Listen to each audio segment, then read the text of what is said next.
So everybody pay attention. हम सबसे पहले क्या कर रहे होंगे बच्चों, इसको बायोट सेवर्ट लॉ की तरह नहीं पढ़ना है। ये समझना है कि कोई भी हमारे पास करंट कैरिंग वायर हो सकता है बच्चों, इस तरह से देख रहा है सबको। देखो ऐसा कोई वायर हो सकता है, ये ठीक। अब इस पर्टिकुलर वायर से अगर मैं बात करूं तो बच्चों एक रेडियस बनेगा आपका, जो सेंटर से बनाया जाएगा। उस रेडियस की वैल्यू हो जाएगी कैपिटल वाला आर। क्लियर। इस पूरे वायर के पास बच्चे लोग करंट रहता है, तो बोलोगे यस सर करंट तो रहेगा यहाँ पे। तो the current should be called like this, और ये रहा तुम्हारा टोटल करंट। इतना क्लियर हुआ बच्चों? आपको इसको 3 बार ही पढ़ना होगा, है ना, 3 टाइम्स पढ़ना होगा। एक बार ऐसे पढ़ेंगे बच्चों की आउटसाइड से पढ़ेंगे ना, तो आउटसाइड में कोई पॉइंट ले लेंगे तो उससे एक सर्कुलर लूप कवर हो जाएगा। तो ये रहा अपना एक लूप, ठीक। उस लूप तक की जो डिस्टेंस होगी बच्चों, वो डिस्टेंस स्मॉल आर बनेगी। एक बार अपन इसको सरफेस से पढ़ेंगे और एक बार बच्चों इसको अपन लोग इनसाइड से पढ़ने लग जाएंगे। यहाँ पे भी स्मॉल आर ही बन जाएगा जब वो वाला पार्ट पढ़वाया जाएगा, ठीक है। तो अपन ये अज्यूम कर लेते हैं,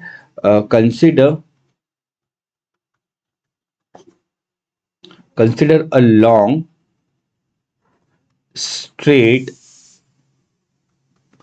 conductor of radius r carries steady current I। ठीक है। तो इसको फर्स्ट टाइम जब पढ़ने जाओगे ना बच्चे लोग, आप लोग, तो small R greater than R पर पढ़ना है, मतलब आउटसाइड पर पढ़ना है। आउटसाइड पर फील्ड कितनी होगी, बात समझ में आ रही है बच्चे लोग? तो सारे के सारे बच्चे लोग करंट के डायरेक्शन में अपने थंब को रख लोगे तो आपके बाकी चारों फिंगर्स ना ऐसे आ जाएंगे, ये है ना, ऐसे।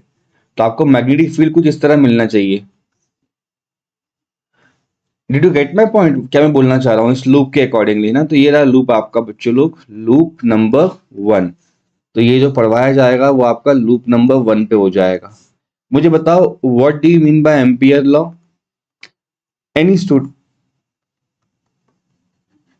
Any student, what do you mean by ampere circuit law? तो बोलेंगे सर क्लोज पाथ पे अपन को क्या करना पड़ता है, बी डॉट डीएल करना होता है। ये हो जाता है mu naught into I.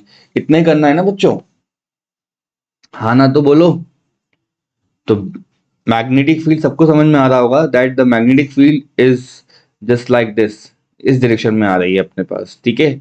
And it is a constant at that moment. तो इंटीग्रेशन खाली बच्चों किसका होगा, डीएल का होगा। बराबर में क्या आ जाएगा आपका, म्यू नॉट आई हो जाएगा। मुझे बताओ यहाँ पे एक हल्का सा डीएल बना दूं अगर मैं, उसका नाम डीएल रख देते हैं। चलो समझ आया क्या बच्चों?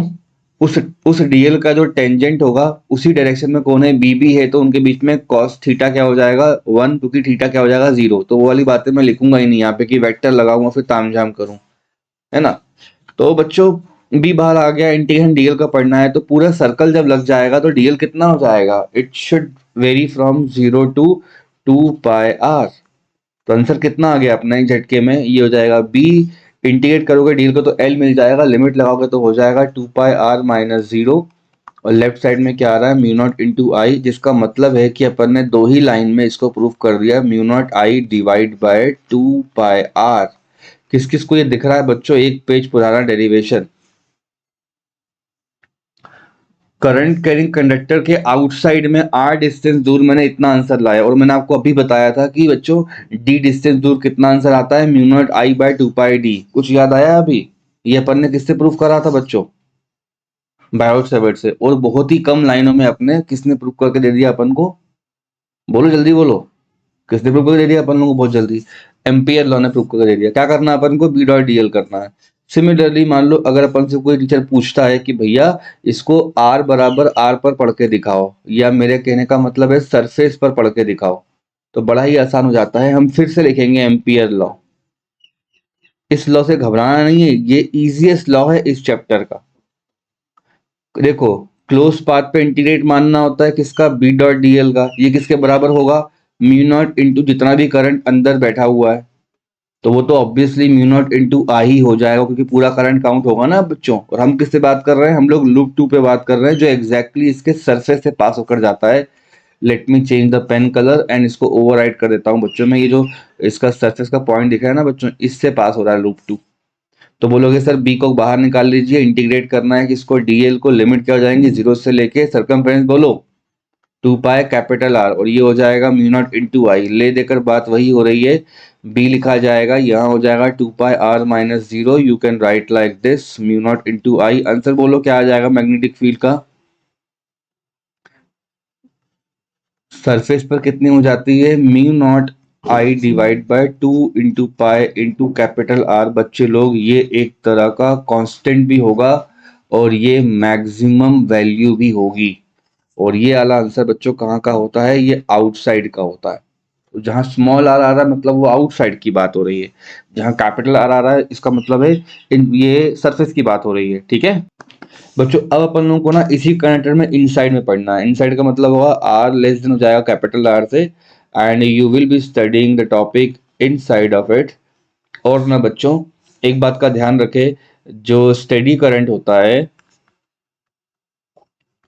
The steady current flows through out the wire. The steady current flows through out the, पूरे वायर के थ्रू आउट में स्टेडी करंट बच्चों फ्लो करता है। इसका एक मतलब क्लियर होना चाहिए पूरे बच्चों को कि सर जी अगर अपन छोटा सा लूप लेंगे ना, ये वाला लूप लेंगे, तो उतने लूप पे एक अलग करंट चल रहा होगा। It's not the total current. यहाँ से जो करंट पास होगा ना इस वाले पॉइंट से बच्चों, उस वाले करंट का नाम आप कुछ और रखना पड़ेगा। तो मैं मान लो I1 रख देता हूँ। कोई परेशानी वाली बात? तो बोलोगे सर जी नहीं है। ठीक है, तो इसको दो बारी सॉल्व किया जाएगा कुछ इस तरह से। सबसे बड़ी बात तो ये है कि अपन इनसाइड में पढ़ रहे हैं। हाँ ना बोलो भाई।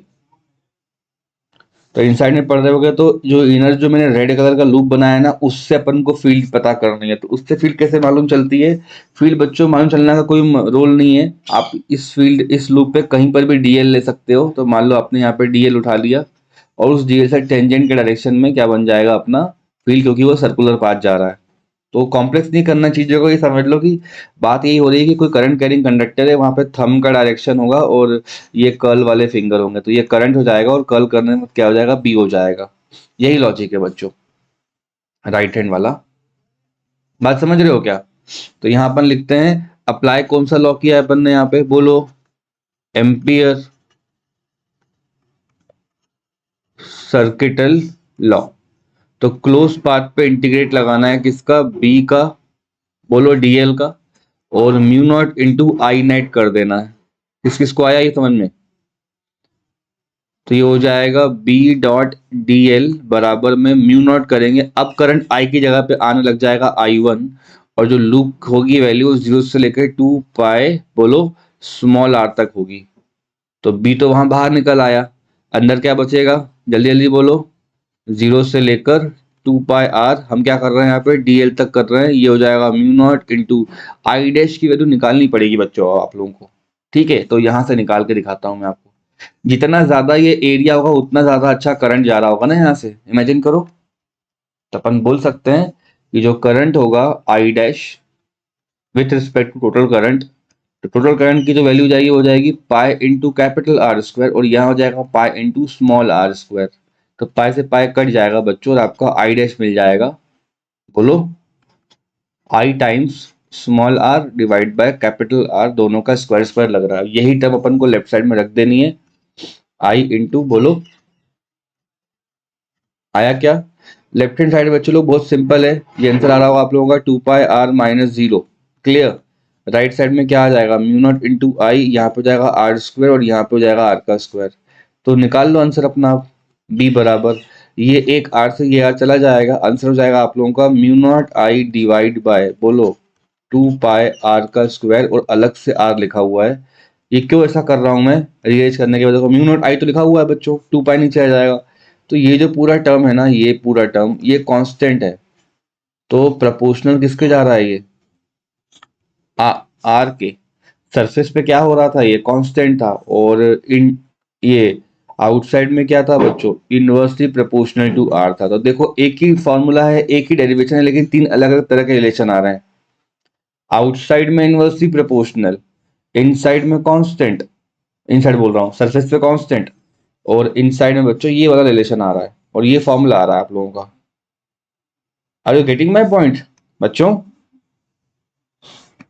तो चलो बच्चों इसका ग्राफ बनाने की कोशिश करते हैं। तो ग्राफ बच्चों ऐसे कुछ बन सकता है, मान लीजिए थोड़ी देर के लिए कि आपके पास ये वही करंट था, इसको 3 बारी पढ़ाना होगा सर को। एक बार जो मैग्नेटिक फील्ड होगी वो आउटसाइड की लिखनी होती है, एक बार बच्चों यहाँ पे पढ़ेंगे तो उसको क्या बोलेंगे, सरफेस की बात हो रही है, और एक बार क्या हो जाएगा बोलो, इनसाइड की बात हो रही होगी। तो कुछ नहीं करना है अपन को, ज्यादा काम नहीं पड़ना है। ये हो गया आपका आर बच्चों, और ये हो जाएगा तुम लोगों का मैग्नेटिक फील्ड। तो magnetic field is a function of distance, और ये रहा डिस्टेंस बच्चों। कोई एक ऐसा लोकेशन आएगा जहां डिस्टेंस बराबर आर हो जाएगा, ये बिल्कुल सेंटर हो गया। ये हो जाएगा आउटसाइड का रीजन, और ये हो जाएगा बच्चे लोग इनसाइड का रीजन। यहां तक का समझ में आ गया क्या सबको? तो इनसाइड में कैसा आंसर आता है, तो बोलोगे सर जी इनसाइड का आंसर तो डायरेक्टली प्रोपोर्शनल आता है, हाँ ना बोलो भाई। और आउटसाइड का कैसा आता है, तो बोलोगे सर हाइपरबोला बनेगा इधर। तो इनसाइड में बन रहा है प्रोपोर्शनल का साइन, और बाहर क्या बन रहा है, इनवर्सली प्रोपोर्शनल का। सरफेस पे कितना आएगा, तो बोलोगे सर वो तो सबसे फेमस फॉर्मूला है, mu not I divide by 2 pi D की जगह पे रेडियस आने लगता है। ये याद करना है बच्चों अपन को। हो सकता है कि ऑप्शंस में ग्राफ बने हो और ये वाला ग्राफ टिक करना पड़ जाए अपन को, कोई प्रॉब्लम तो नहीं है?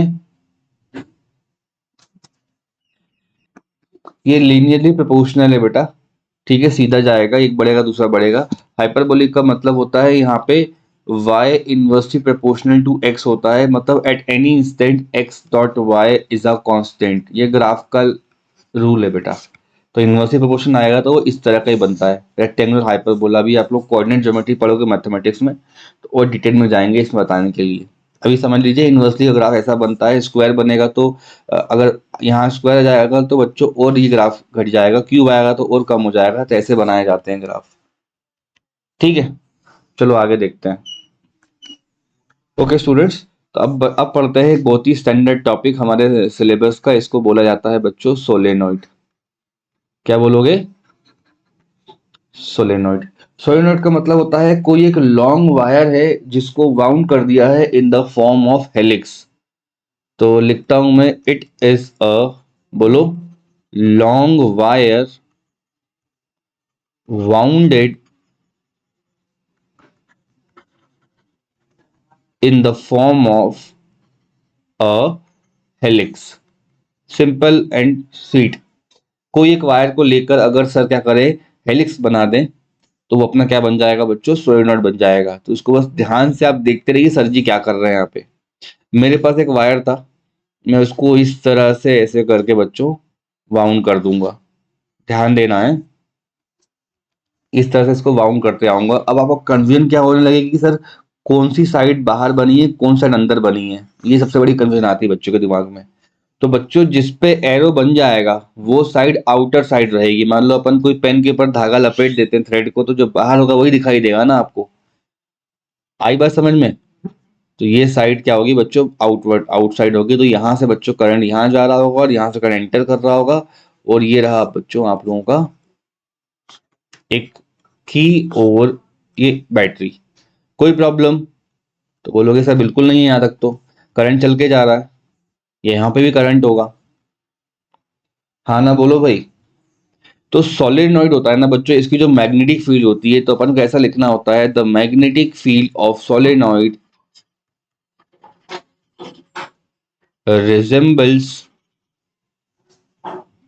resembles like अ बार मैग्नेट। अब ये वर्ड लिखते ही बच्चों का दिमाग बिल्कुल चलने लग जाएगा, बोलोगे सर बार मैग्नेट तो पढ़ रखा है अपन ने बचपन में। एक साइड क्या होता है, याद होगा सबको, साउथ। एक साइड क्या होता है, नॉर्थ। तो नॉर्थ से फील्ड निकलती है और साउथ पर जाती है, हाँ ना बोलो भाई। याद आया? आउटसाइड में नॉर्थ पे और इनसाइड में साउथ टू नॉर्थ जा रहा होगा। तो यहीं पे बच्चों जब सोलेनॉइड बनाते हो ना आप लोग, तो ऑटोमेटिकली एक साइड नॉर्थ बन जाता है और एक साइड साउथ बन जाता है। इसको पहचानने के बहुत सारे तरीके होते हैं। अगर आपका विजुअलाइजेशन बहुत अच्छा है तो बच्चों यहाँ पे लेफ्ट हैंड साइड पे आके देखोगे ना, तो आपको करंट कुछ ऐसा दिखाई देगा, ऐसा घूमता हुआ। हाँ ना बोलो। तो यहाँ पे जब करंट अगर क्लॉकवाइज होगा तो ऑटोमेटिकली ये साइड क्या बन जाएगी, साउथ पोल बन जाएगी। क्या बन जाएगी बच्चों लोग, साउथ पोल। और लेफ्ट हैंड साइड क्या बन जाएगी, तो बोलोगे सर जी वहां पे नॉर्थ पोल आ रहा होगा। इसका ये मतलब साफ साफ बन जाता है that the magnetic field should be going like this. देखो, इनसाइड में साउथ से नॉर्थ और आउटसाइड में नॉर्थ से साउथ। बच्चों ऐसा कोई परेशानी, बोलोगे नहीं है, ऐसा बच्चों। और बना लेते हैं अपन।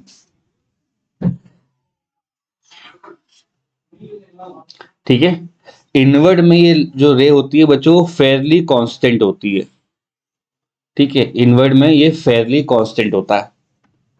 यहाँ तक का तो सबको क्लियर होना चाहिए। जितनी ज्यादा सोलेनोइड की लेंथ बढ़ती जाएगी उतना ज्यादा ये अंदर की जो लाइनें हैं ना वो स्ट्रेट बनती जाएंगी। तो अगर इनफाइनाइट लेंथ हो गई तो क्या बोलोगे, लॉन्ग सोलेनोइड के लिए तो पैरेलल लाइन बन जाएंगी अंदर, मतलब बिल्कुल यूनिफॉर्म। तो यहाँ पॉइंट बना के लिख देता हूं मैं, द मैग्नेटिक फील्ड, क्या लिखा है बच्चों, the magnetic field inside the solenoid, inside the solenoid is fairly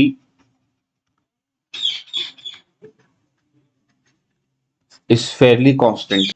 बच्चों इसका थ्योरी पार्ट अगर लिखना होगा अपन को या इसको अपने दिमाग में पॉइंट वाइज बनाने हैं तो बस ये समझ सकते हो कि एक तरफ नॉर्थ बनता है एक तरफ साउथ बनता है।